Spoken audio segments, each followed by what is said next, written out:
Hi everyone, welcome to Eshwari Taniksha channel. Students, ಈ ವಿಡಿಯೋದಲ್ಲಿ ನಾವು ಏನು ನೋಡ್ತೀವಿ ಅಂತಂದರೆ eligibility criteria for admission to BAMS ಅಂದರೆ ಆಯುರ್ವೇದ, ಸಿದ್ಧ, ಯುನಾನಿ ಮತ್ತು homeopathy.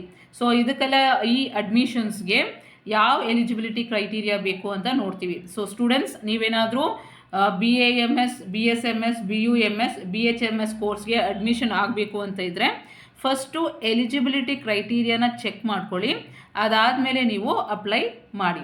So first eligibility criteria ಏನಂತ ನೋಡೋಣ. The candidates must have passed intermediate class 12 or its equivalent examination recognized by concerned state government and education board with the subjects of physics, chemistry, biology and English individually, and must have obtained a minimum of 50% marks. So students, ನೀವು second PUC ಆರ್ ನೀವು class 12 ಮಾಡಿದರೆ ನೀವು physics, chemistry, biology ಮತ್ತು English ಸಬ್ಜೆಕ್ಟಲ್ಲಿ individual ಸಬ್ಜೆಕ್ಟ್ಸಲ್ಲಿ pass ಆಗಿರಬೇಕು. So minimum percentage ಬಂದು 50% ಇರಬೇಕು ಫಿಸಿಕ್ಸ್, ಕೆಮಿಸ್ಟ್ರಿ ಆ್ಯಂಡ್ ಬಯಾಲಜಿನಲ್ಲಿ in case of general category, and 40% marks in case of scheduled caste, scheduled tribes and other backward classes. So students, general category ಆಗಿದ್ದರೆ ನೀವು 50% of marks ಇರಬೇಕು physics, chemistry, ಬಯಾಲಜಿಯಲ್ಲಿ.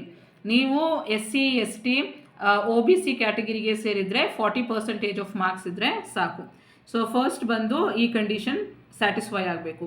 Second ಬಂದು in respect of a person with disability specified under the rights of persons with disability, the minimum qualifying marks in the said qualifying examination in physics, chemistry and biology shall be 40%.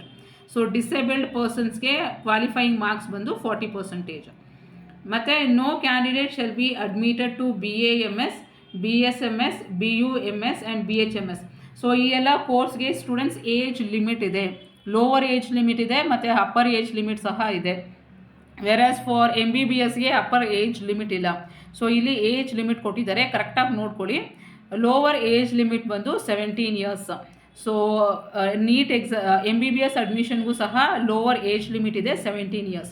So ಎರಡೂ same. ಇಲ್ಲೂ BAMS, BUMS, BHMSಗೂ lower age limit ಬಂದು 17 years. But MBBSಗೆ upper age limit ಇಲ್ಲ, but ಇಲ್ಲಿ upper age limit ಇದೆ. 25 years of age, ಇದು upper age limit ಇದೆ. ನೋಡಿ, ಕ್ಲಿಯರಾಗಿ ಇಲ್ಲಿ ಕೊಟ್ಟಿದ್ದಾರೆ. 25 years on or before 31st December. So 31st December ನೀವು 25 ಇಯರ್ಸ್ ಆಫ್ ಏಜ್ ಇರಬೇಕು, ಅದಕ್ಕಿಂತ ಜಾಸ್ತಿ ಇರೋಂಗಿಲ್ಲ.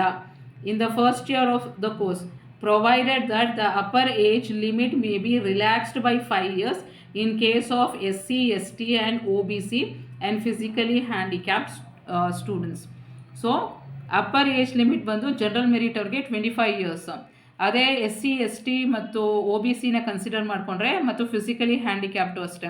ಸೊ ಅವ್ರಿಗೆಲ್ಲ ಏಜ್ ಲಿಮಿಟು +5 ಕೊಡ್ತಾ ಇದ್ದಾರೆ, ಅಂದರೆ 25 + 5 = 30. ಸೊ ಅಪ್ಪರ್ ಏಜ್ ಲಿಮಿಟ್ ಬಂದು 30 ಇಯರ್ಸ್. ಸೊ ಇದು eligibility criteria for Ayurveda, Siddha, Unani and homeopathy.